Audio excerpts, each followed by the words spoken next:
Right, back to New York City. Jurors, as we said earlier, they are returning to the courtroom tomorrow to hear more witnesses in the Sean Diddy Combs sex trafficking trial. And joining us now, one more time, CBS News legal contributor Jessica Levinson. Jessica, I'm glad you can hear us and we can hear you this time around. That's great news.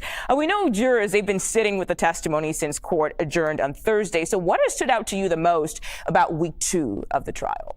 Oh my gosh, how long do we have? I mean, truly explosive testimony about these freak-offs, about drug use, about taking ecstasy pills that were meant to look like mini versions of President Obama.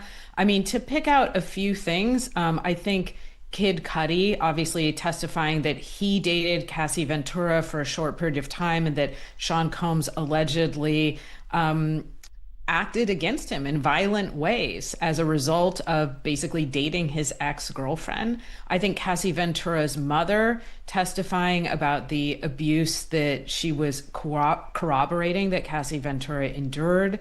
I think the assistants testifying about these freak-offs and what they included. I mean, for the prosecution, of course, it's not just going to be saying this is sensational. It's tying these explosive and sensational tidbits to the crimes here. And I think that's also what they're doing effectively, which is saying not only were these parties not like the parties many of us have attended, but it's also about the coercion, the lack of, the alleged lack of voluntary actions by many of the people, including Cassie Ventura, who were caught up in this alleged criminal enterprise. Yeah, and Jessica, we know prosecutors have also released more photos they say were taken inside of Diddy's Miami home during a raid. And a Homeland Security agent who participated in that raid also testified. So what did jurors hear on that one? Jurors heard and saw pictures of firearms, pictures involving intimate activities and sexual activities, and the paraphernalia that goes along with that.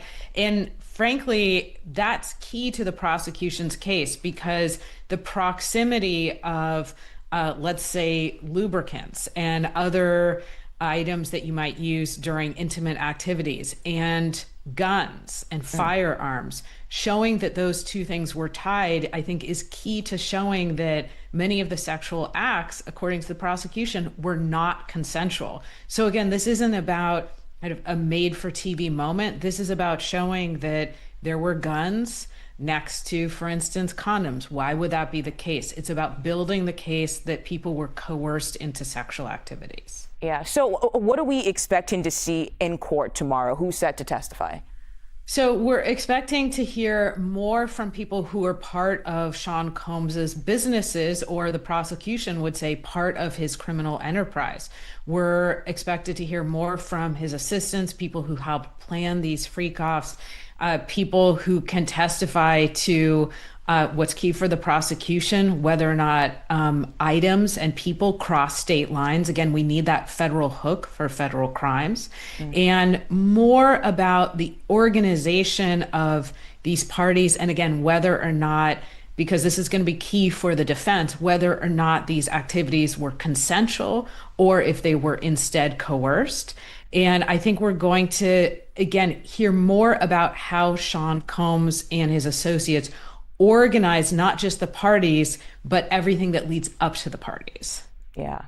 Jessica Levinson, thank you so much for your insight and for joining us.